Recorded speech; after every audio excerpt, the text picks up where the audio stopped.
जय हिंद जय भारत। स्वागत है आप सभी का अपने YouTube चैनल में। आज हम कक्षा 10 विज्ञान अध्याय 4 कार्बन और उसके यौगिक इस चैप्टर के जितने भी इंटेक्स वाले क्वेश्चन हैं उनको हम देखेंगे, उनका समाधान देखेंगे। अगर आप चैनल पर नए हैं तो चैनल को सब्सक्राइब ज़रूर कीजिए और वीडियो को लाइक भी कीजिए। आज जो हम ये अध्याय देखेंगे इसके जितने भी क्वेश्चन आंसर हैं आज हम पहली बार प्रोजेक्टर की सहायता से करने जा रहे हैं। वैसे मैंने कभी प्रोजेक्टर को यूज में लिया नहीं, तो पहली बार हम इसका उपयोग करेंगे और जितना हो सके अपने दोस्तों के साथ ज़्यादा से ज़्यादा शेयर करें। आज का जो पहला सवाल है वो है, हो सकता है उजाले में यह आपको सही ना दिखे, तो इसलिए हम थोड़ा डार्क लाइट में इसको काम में लेंगे और डार्क लाइट में थोड़ा इसके लिए हमको अंधेरा करना पड़ेगा।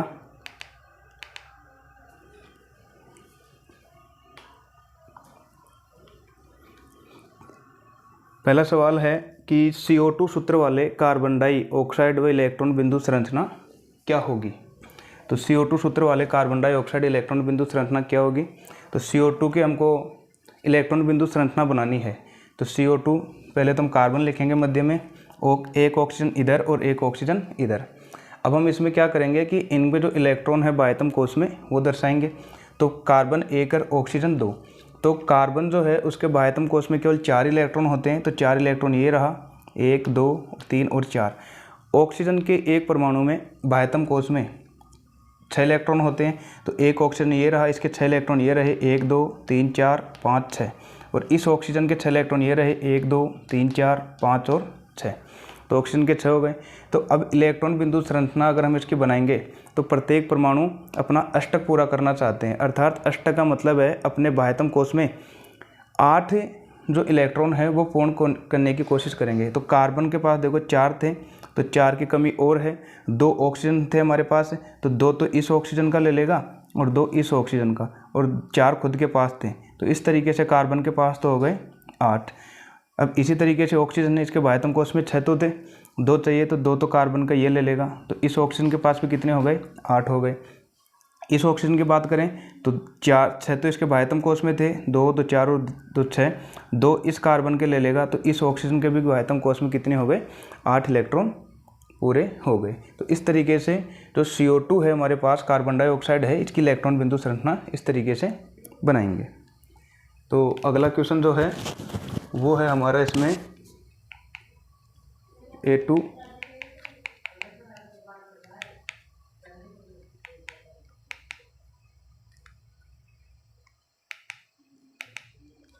ये है सल्फर के 8 परमाणुओं से बने सल्फर के अणु की इलेक्ट्रॉन बिंदु संरचना क्या होगी, और संकेत में दिया हुआ है कि सल्फर के 8 परमाणु एक अंगूठी के रूप में आपस में जुड़े हैं। तो हमको सल्फर की इलेक्ट्रॉन बिंदु संरचना बनानी है और उसमें भी कितने परमाणु होने चाहिए, सल्फर के 8 परमाणु होने चाहिए। तो पहली संरचना देखो क्या है कि ये हमारे पास 8 ऊपर है, 5 1 2 3 4 और 5 नीचे है, 3 1 2 3। तो इस पूरी संरचना में सल्फर की जो हमारे पास परमाणु है वो 8 हो गए। इसमें अगर देखें तो इसमें भी देखो 1 2 3 4 5 6 7 और 8। इसमें भी सल्फर के कितने अणु हो गए, हमारे पास 8 हो गए। अब हम इसकी इलेक्ट्रॉन बिंदु संरचना बनाते हैं। तो सल्फर के बाह्यतम कोश में भी 8 इलेक्ट्रॉन होते हैं, तो 6 इलेक्ट्रॉन होते हैं। अब इसको अष्टक पूरा करना है, अर्थात 8 इलेक्ट्रॉन पूरे करने हैं। तो 8 इलेक्ट्रॉन पूरा करने के लिए इसको 2 इलेक्ट्रॉनों की और ज़रूरत है। तो यहाँ से देखो सल्फर के पास 6 थे, 1 6, एक सल्फर का तो इसका ले लेगा, एक सल्फर का इसका ले लेगा। तो इसके पास कितने हो गए, 8 हो गए। इस सल्फर के पास बाह्यतम कोश में 6 है, 1 2 3 4 5 और 6। अब इसको 2 की ज़रूरत है, तो एक तो इसके पास से ले लेगा और इसके पास से ले लेगा। इस सल्फर के पास भी कितने हो गए, 8 हो गए। इसी तरीके से प्रत्येक सल्फर का अणु 2 अन्य सल्फर के अणु से एक एक इलेक्ट्रॉन ले लेता है और अपनी संयोजकता पूरा करते चले पूर्ण कर लेता है। दूसरी ये संरचना है, इसमें भी देखो ये जैसे सल्फर है, इसके बाह्यतम कोश में 6 इलेक्ट्रॉन थे। अब 2 ये रहे, 2 2 4, एक यहाँ 5 और एक यहाँ 6। अब इसको 2 और चाहिए तो एक इस सल्फर से ले लेगा और एक इस सल्फर से ले लेगा, तो कितने हो जाएंगे? 8 हो जाएंगे। इसी तरीके से आगे वाला जो सल्फर का अणु है वो भी ले लेगा, दोनों से एक एक, तो इसकी भी 8 हो जाएगी। तो प्रत्येक जो सल्फर परमाणु है वो अन्य 2 सल्फर परमाणु से एक एक इलेक्ट्रॉन ले लेता है और अपना अष्टक पूरा कर लेता है। तो ये सल्फर के जो 8 परमाणु हैं, इनमें से इलेक्ट्रॉन बिंदु संरचना दोनों में से हम कोई भी बना सकते हैं। ये सेकंड क्वेश्चन था। आज का जो हमारा थर्ड क्वेश्चन है वो है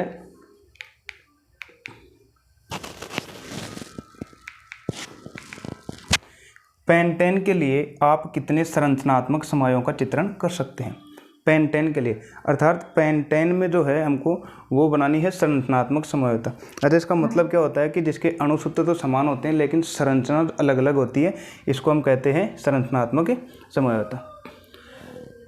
अब देखो पेंटेन का मतलब उसमें कार्बन की संख्या 5 होगी। जब कार्बन की संख्या 5 होती है तो उसको पेंट बोलते हैं। देखो ये रही CH3 CH2 CH2 CH2 CH3, तो ये किसका है? पेंटेन। ये इसको नॉर्मल पेंटेन में बोलते हैं। जब एक लंबी श्रृंखला के रूप में होते हैं तो इसको हम नॉर्मल पेंटेन में बोलते हैं। अगर कार्बन ऊपर चला जाए या नीचे चला जाए, अर्थात शाखा निकल जाए, तो उसको फिर हम बोलेंगे शाखित श्रृंखला और वो हो जाएगी आइसोपेंटेन। जब एक श्रृंखला निकलेगी तब आइसो लगाएंगे, और जब दोनों तरफ श्रृंखला निकल जाएगी उसको बोलेंगे नियोपेंटेन। और पहली श्रृंखला तो ये हो गई। दूसरे में देखो 1 2 3 4 5, इसमें भी 5 से कार्बन के परमाणु हैं, लेकिन ये नीचे आ रहा है शाखा के रूप में, इसलिए इसको आइसोपेंटेन बोलेंगे। आगे वाले में देखो नीचे भी कार्बन की श्रृंखला है, ऊपर भी कार्बन की श्रृंखला है। यहाँ पर भी देखो 3 और 2 5 कार्बन के परमाणु हैं, तो यहाँ पर इसको बोलेंगे नियोपेंटेन। जब ऊपर नीचे दोनों तरफ हो जाता है नियोपेंटेन बोलते हैं। जब एक ही शाखा जाती है उसको आइसोपेंटेन बोलते हैं, और जब लंबी श्रृंखला होती है उसको नॉर्मल पेंटेन या एन पेंटेन बोला जाता है। तो ये था थर्ड क्वेश्चन। अब हम नेक्स्ट क्वेश्चन देखते हैं।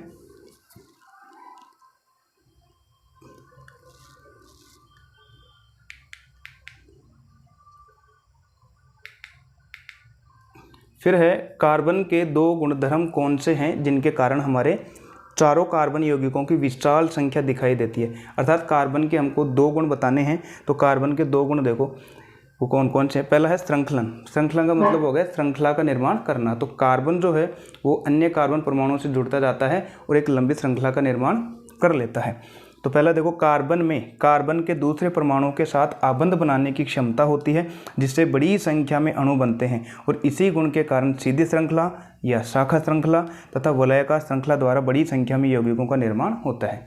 तो ये जो है श्रृंखला वो लंबी भी हो सकती है, या फिर शाखा के रूप में भी जा सकती है, या फिर वलयाकार। वलय का मतलब जहाँ से शुरू होती है वो घूमकर उसी बिंदु पर आ जाए। तो इस तरीके की श्रृंखला का निर्माण ये कर सकता है कार्बन।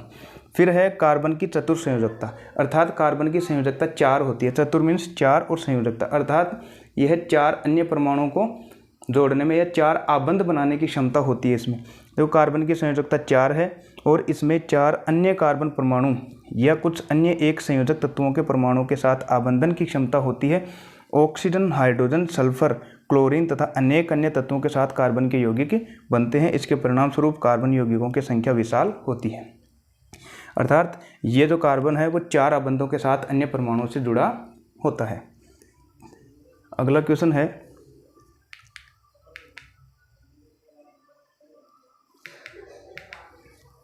फिर है साइक्लोपेंटेन का सूत्र तथा इलेक्ट्रॉन बिंदु संरचना क्या होंगे।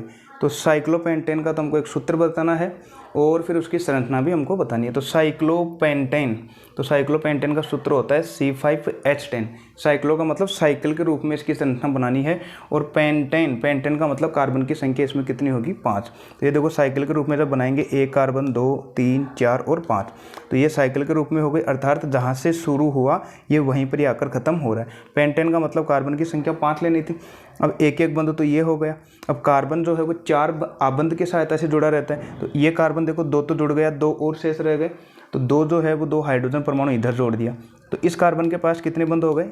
4। इस कार्बन के पास भी देखो 1 कार्बन ये, 1 कार्बन ये, 2 तो ये हो गए और 2 हाइड्रोजन जोड़ दिए। इस कार्बन की भी संयोजकता पूरी हो गई। इस कार्बन की भी देखो 2 बंद ये और 2 बंद ये, तो इसकी भी संयोजकता पूरी हो गई। तो इस कार्बन की भी 2 बंद ये और 2 बंद ये हाइड्रोजन वाले। तो इस तरीके से जो कार्बन है वो 4 बंद बनाने की क्षमता रखता है। अब इसमें देखो यहाँ से जो कार्बन है, पहला वाला कार्बन, इसके बाह्यतम कोश में सिर्फ 4 इलेक्ट्रॉन होते हैं। कार्बन के बाह्यतम कोश में 4 इलेक्ट्रॉन होते हैं और हाइड्रोजन के होते हैं 1। तो इस तरीके से इसकी इलेक्ट्रॉन बिंदु संरचना भी हम इसकी प्रदर्शित कर सकते हैं। तो कार्बन के बाह्यतम कोश में अधिकतम 8 इलेक्ट्रॉन होने चाहिए, अर्थात अष्टक पूरा करना चाहेंगे। और हाइड्रोजन के पास 2, तो हाइड्रोजन का देखो 2 यहाँ पर हो जाएगा, 2 2 4 2 6 और 2 8। और इस कार्बन के पास ये 8 इलेक्ट्रॉन हो गए, क्योंकि यहाँ से जो है अब इसके पास, क्योंकि एक तो हमारे पास है यहाँ से कार्बन के पास बाह्यतम कोश में 4 तो खुद के हैं, एक इस हाइड्रोजन का हो गया 5, एक इस हाइड्रोजन का 6, एक इस कार्बन का हो गया 7 और एक इस कार्बन का 8। तो इस तरीके से कितने इलेक्ट्रॉन हो गए, एक के पास 8 हो गए। तो इस तरीके से इलेक्ट्रॉन बिंदु संरचना बना सकते हैं। अगला क्वेश्चन देखते हैं हम।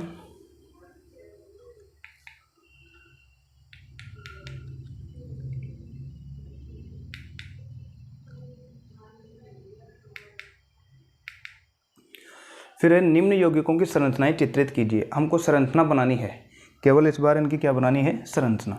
तो पहला हमारे पास है एथेनोइक अम्ल। एथेनोइक अम्ल ओइक अम्ल है, अर्थात कार्बोक्सिलिक समूह है, इससे जुड़ा हुआ होगा। और एथेन अर्थात कार्बन की संख्या कितनी होगी, 2 होगी। तो जो कार्बन की संख्या 1 होती है उसको मेथ बोलते हैं, कार्बन की संख्या जब 2 होती है तो एथ।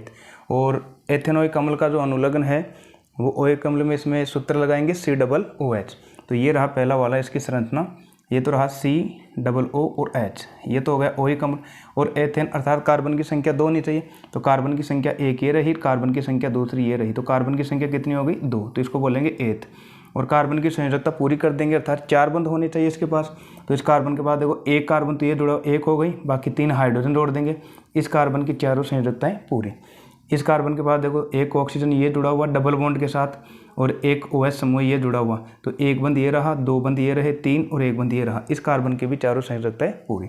तो ये है एथेनोइक अम्ल, अर्थात CH3COOH। इसका सूत्र भी होता है CH3COOH। सेकंड वाला है ब्रोमोपेंटेन, अर्थात पेंटेन का हमको संरचना बनानी है और उसके साथ ब्रोमीन जोड़नी है। तो पेंटेन के लिए कार्बन की संख्या 5 होनी चाहिए। तो पहले कार्बन की संख्या 5, 1 2 3 4 और 5। अब किसी भी कार्बन परमाणु के साथ हमको एक क्या जोड़नी है, ब्रोमीन जोड़नी। तो यहाँ पर मध्य वाले में हमने जोड़ दिया ब्रोमीन, तो इस पूरे का नाम क्या हो गया, ब्रोमोपेंटेन। अच्छा, अब कार्बन की संयोजकता पूरी भी करनी है, 4 बंध पूरे करने हैं। तो ये कार्बन है, देखो अब इसके पास ये कार्बन जुड़ा हुआ है एक बंध से, इसको 3 बंध और चाहिए, तो 3 हाइड्रोजन ये जोड़ दिए। इस कार्बन के बाद देखो एक कार्बन ये जुड़ा हुआ है, एक कार्बन ये, 2 कार्बन जुड़े हुए, अर्थात 2 बंध तो ये हो गए, 2 और चाहिए, तो एक हाइड्रोजन नीचे एक हाइड्रोजन ऊपर, 4 बंध इसके पास हो गए। इस तरीके से इनका जो है हम संयोजकता पूरी कर देंगे। फिर है ब्यूटेनोन, अर्थात ब्यूटेन का मतलब कार्बन की संख्या उसमें 4 होनी चाहिए, और लास्ट में समूह है ओन, अर्थात कीटोन। हमको कीटोन का सूत्र लगाना है, और कीटोन का सूत्र होता है bond C double bond O होता है।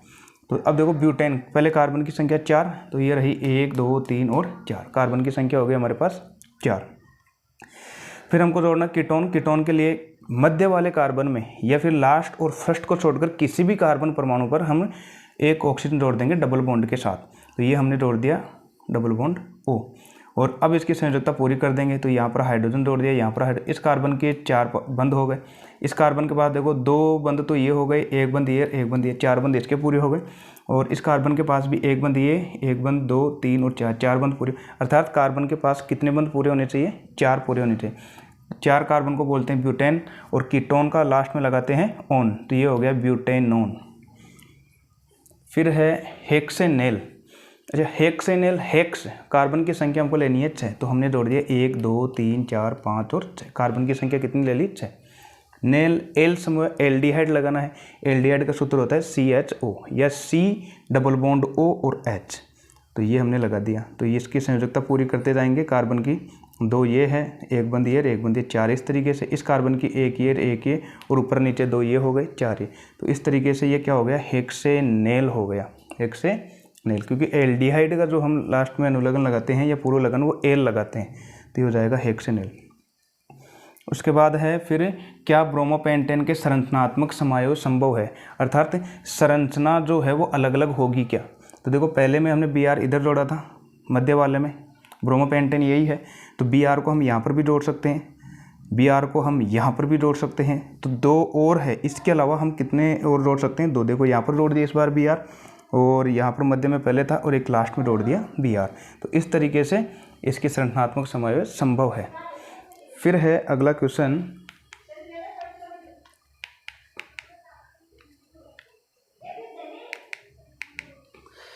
निम्न यौगिकों का नामकरण कैसे करेंगे। अच्छा, इनका नामकरण करना है हमको।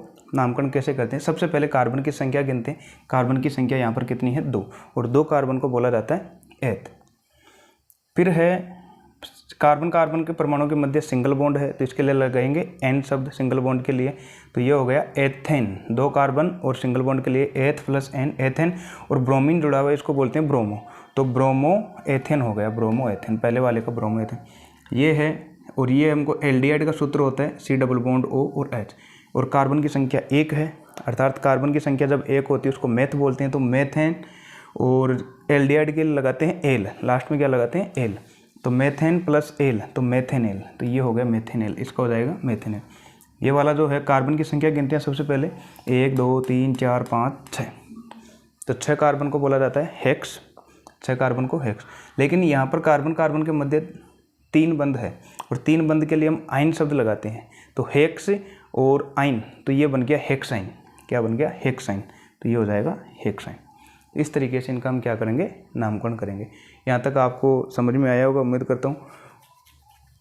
हो सकता है शायद आपको मेरा चेहरा साफ दिखाई ना दे रहे हो, लेकिन मेरा पर्पज़ ये था कि आपको ये मटेरियल साफ दिखाई देना चाहिए, क्योंकि जैसे अगर हम ज़्यादा उजाला कर देते हैं तो फिर ये थोड़ा धुंधला हो जाता है, इसलिए मैंने यहाँ पर इसको डार्क रखा है आज। अगर आप उस वीडियो पर नए हैं तो वीडियो को लाइक ज़रूर कीजिए, चैनल पर सब्सक्राइब भी ज़रूर कीजिए। अगला क्वेश्चन देखते हैं हम।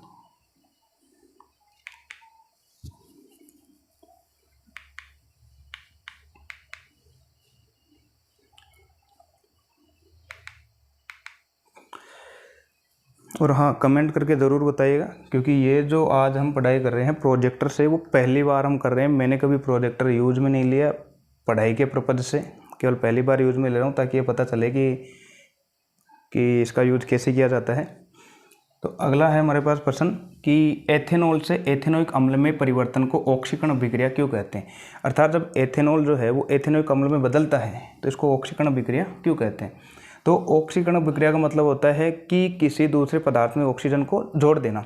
अर्थात जब एथेनॉल में जब ऑक्सीजन जुड़ जाती है तो एथेनोइक अम्ल में बदल जाता है। तो ऑक्सीकरण अभिक्रिया क्यों कहते हैं, देखो, क्योंकि अभी देखो क्षारीय पोटेशियम परमैंगनेट जिसका सूत्र होता है KMnO4, या अम्लीय पोटेशियम डाइक्रोमेट K2Cr2O7 इसका सूत्र होता है, एथेनॉल को एथेनोइक अम्ल में ऑक्सीकृत करते हैं। अर्थात जब हम एथेनॉल के अंदर इसकी उपस्थिति में अगर हम ये डालेंगे तो ये जो एथेनॉल है वो किस में बदल जाएगा, एथेनोइक अम्ल में। एथेनॉल का सूत्र होता है CH3CH2OH और एथेनोइक अम्ल का होता है CH3COOH। तो ये रहा CH3COOH। अब यहाँ से हम देख रहे होंगे कि यहाँ पर एक ऑक्सीजन था, एक ऑक्सीजन और आ गया, मतलब यहाँ पर 2 ऑक्सीजन हो गए। जब ऑक्सीजन जुड़ जाती है तो ऐसी विक्रियाओं को हम क्या कहते हैं, ऑक्सीकरण अभिक्रिया। तो ये जो है इनमें ऑक्सीजन को जोड़ने का काम करते हैं, इसलिए एथेनॉल किस में बदल जाता है, एथेनोइक अम्ल में बदल जाता है। फिर अर्थात ये प्रारंभिक पदार्थ में ऑक्सीजन जोड़ देते हैं। प्रारंभिक का मतलब ये जो हमारे पास अभिकारक हैं वो, इसलिए इनको ऑक्सीकारक अभिक्रिया भी कहते हैं। जो ऑक्सीजन को जोड़ने का कार्य करते हैं उनको ऑक्सीकारक अभिक्रिया भी कहते हैं। यहाँ तक समझ में आया होगा। अगला क्वेश्चन देखते हैं हम। 8 के बाद में है 9, ये रहा हमारा 9। ऑक्सीजन तथा एथाइन के मिश्रण का दहन वेल्डिंग के लिए किया जाता है। क्या आप बता सकते हैं कि एथाइन तथा वायु के मिश्रण का उपयोग क्यों नहीं किया जाता। अर्थात एथाइन के मिश्रण में जब हम वेल्डिंग काम में लेते हैं तो उसमें ऑक्सीजन का और मिश्रण काम में लेते हैं। तो ऐसा क्यों करते हैं, देखो, हम जानते हैं कि वायु में ऑक्सीजन की मात्रा केवल 21% है। हमारे जो वायुमंडल है उसमें जो ऑक्सीजन की मात्रा वो केवल कितनी है, 21% है। अतः ऑक्सीजन की सीमित आपूर्ति के कारण एथाइन का अपूर्ण दहन होता है। जब हम एथाइन का अगर हम दहन करते हैं तो ऑक्सीजन की वहाँ पर मात्रा कम होती है, जिसके कारण अपूर्ण दहन होता है एथाइन का। और जब अर्थात इसका दहन पूर्ण रूप से नहीं होता, और जिस पदार्थ का भी पूर्ण रूप से दहन नहीं होता वो काले धुएं के साथ जलती है, जिसके कारण कजली ज्वाला निकलेगी तथा कम ऊष्मा उत्पन्न होगी, और ऊष्मा का मान भी क्या होगा, कम होगा। जबकि ऑक्सीजन मिश्रण के साथ पूर्ण दहन के कारण स्वच्छ नीली ज्वाला तथा अधिक ऊष्मा निकलेगी। और जैसे ही अगर हम इसको ऑक्सीजन प्रोवाइड करवाएंगे इसके साथ, तो ये अधिक नीली ज्वाला और अधिक ऊष्मा के साथ निकलेगी, जो धातुओं को गलाकर वेल्डिंग के लिए आवश्यक ऊष्मा प्रदान करेगी। यह है इसका उत्तर। अगला क्वेश्चन हम देखते हैं। 9 के बाद में है 10। ये रहा हमारा। प्रयोग द्वारा आप एल्कोहल एवं कार्बोक्सिलिक अम्ल में कैसे अंतर कर सकते हैं। हमको एक प्रयोग करना है और उसमें ये बताना है कि एल्कोहल और कार्बोक्सिलिक अम्ल में हम कैसे अंतर कर सकते हैं। तो पहला प्रयोग देखो, अम्ल का परीक्षण, अर्थात अब दोनों में अगर हम अम्ल को मिलाएंगे तो क्या वो प्रदर्शित करेंगे। अब ये चैप्टर 2 के अंदर हम पढ़ चुके हैं, ये अम्ल है और अम्ल का परीक्षण करेंगे। देखो अब 2 प्रश्नावलियाँ ए तथा बी लीजिए, हमको 2 प्रश्नावली लेनी है और दोनों में ही हमको क्या करना है, एक में एल्कोहल तथा दूसरे में कार्बोक्सिलिक अम्ल लेना है। अब दोनों प्रश्नावलियों में एक स्पैचुला भरकर सोडियम हाइड्रोजन कार्बोनेट या Na2CO3 सोडियम कार्बोनेट डालिए। दोनों के अंदर हमको थोड़ा थोड़ा क्या डालना है, सोडियम बाई कार्बोनेट डालना है। और जिस प्रश्नावली में तेज बुदबुदाहट के साथ CO2 गैस निकलेगी उसमें अम्ल होंगे, उसमें क्या होंगे, अम्ल होंगे। अर्थात जिस प्रश्नावली से भी दोनों में हमको क्या डालना है, सोडियम कार्बोनेट, और जिस प्रश्नावली में से CO2 गैस बाहर निकलेगी, तेज बुदबुदाहट के साथ CO2 गैस निकलेगी, उसमें क्या होंगे, अम्ल होंगे। क्योंकि हमको पता है चैप्टर 2 में हमने पढ़ लिया था कि जो अम्ल हैं वो सोडियम बाई कार्बोनेट के साथ अभिक्रिया करके लवण, जल और CO2 गैस बनाते हैं, जबकि एल्कोहल ऐसा कुछ प्रदर्शित नहीं करते। फिर है एल्कोहल का परीक्षण। एक प्रश्नावली ए में 3 ml एथेनॉल लेते हैं और 5% क्षारीय पोटेशियम परमैंगनेट उसमें एक एक बूंद कर डालते हैं। तो ये हमको दोनों में डालना है। और जल ऊष्मक में गर्म करने पर पोटेशियम परमैंगनेट का रंग गायब हो जाता है, परंतु यही क्रिया एथेनोइक अम्ल के साथ करने पर रंग अपरिवर्तित रहता है। अर्थात अगर हम एल्कोहल वाले में अगर ये क्षारीय पोटेशियम डालते हैं एक एक करके, तो थोड़ी देर बाद में उसका रंग जो है वो गायब हो जाएगा। लेकिन अगर वही जो है हम एथेनोइक अम्ल में डालेंगे तो उसका रंग अपरिवर्तित रहेगा। तो जो रंग परिवर्तन कर रहा है वो क्या होगा, हमारे पास एल्कोहल होगा, अर्थात एथेनॉल होगा। तो इस तरीके से हम 2 परीक्षण में से कोई भी एक परीक्षण कर सकते हैं। अगला क्वेश्चन है 10 के बाद में 11 और 11 ये रहा। ऑक्सीकारक क्या है, ये अभी आया भी था इसमें थोड़ी देर पहले, ऑक्सीकरण अभिक्रिया।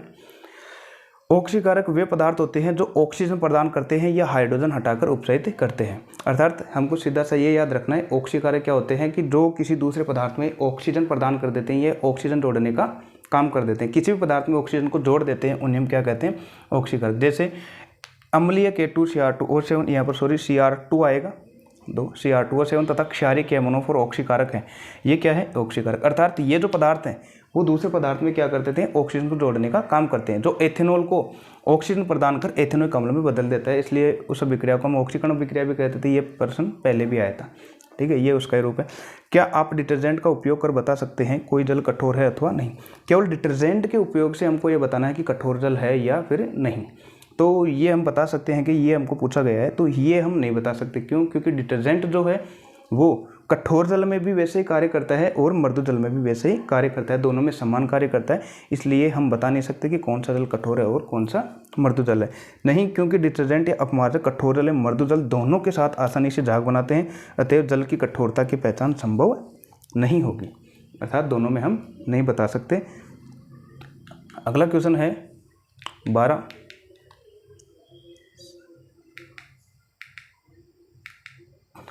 शायद ये अध्याय 4 का इंटेक्स वाले क्वेश्चनों में से शायद लास्ट क्वेश्चन होगा। फिर है, लोग विभिन्न प्रकार से कपड़े धोते हैं। सामान्यतः साबुन लगाने के बाद लोग कपड़े को पत्थर पर पटकते हैं, डंडे से पीटते हैं, ब्रश से रगड़ते हैं या वॉशिंग मशीन से कपड़े रगड़े जाते हैं। कपड़ा साफ करने के लिए उसे रगड़ने की क्यों आवश्यकता होती है।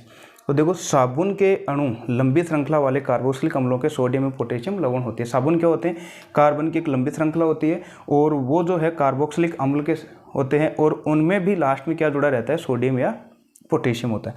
साबुन का आयनिक भाग जल में घुल जाता है, साबुन का आयनिक वाला भाग ये कार्बोक्सिलिक अम्ल के सोडियम और पोटेशियम, क्योंकि यही आयन बनाते हैं। जबकि कार्बन वाला क्या है, ये आयन का निर्माण नहीं करते। तो जो आयन का निर्माण करते हैं वो जल में घुल जाता है, क्योंकि जल क्या है, वो भी आयन का निर्माण करते हैं, H+ और OH-।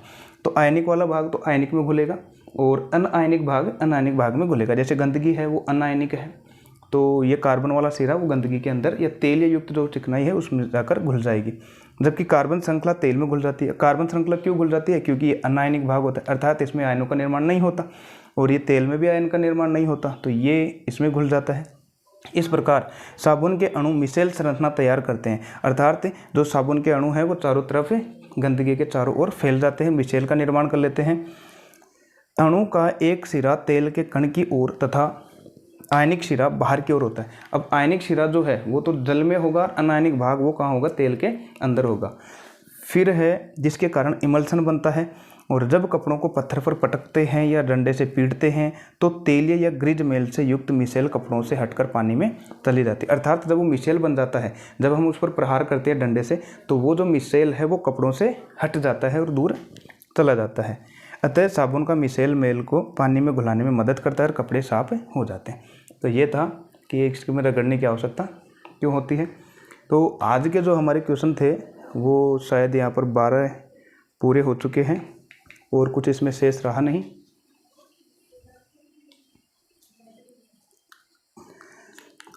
उम्मीद करता हूँ कि यहाँ तक आपको अच्छे से समझ में आया होगा। आज केवल हम अध्याय 4 के जितने भी आंतरिक क्वेश्चन थे इंटेक्स वाले, उनका हमने यहाँ पर सॉल्यूशन दिया है। अगर आप वीडियो पर नए हैं तो वीडियो को लाइक ज़रूर कीजिएगा। और हाँ, कितनी बार मैं बोल चुका हूँ और आज फिर से बोल रहा हूँ कि अगर आप चैनल पर नए हैं तो चैनल को सब्सक्राइब ज़रूर कीजिए। और हाँ, कमेंट में ये ज़रूर बताना है कि ये जो आज हम प्रोजेक्टर की सहायता से जो हम जितने भी क्वेश्चन आंसर देखे हैं, ये जो है वो समझ में आया कि नहीं आया, ये तरीका सही है कि नहीं है, या जो पहले हम जो करते आ रहे थे बोर्ड के वजह से मार्कर के द्वारा, या फिर वो तरीका सही था। तो कमेंट में ज़रूर ये बताइएगा।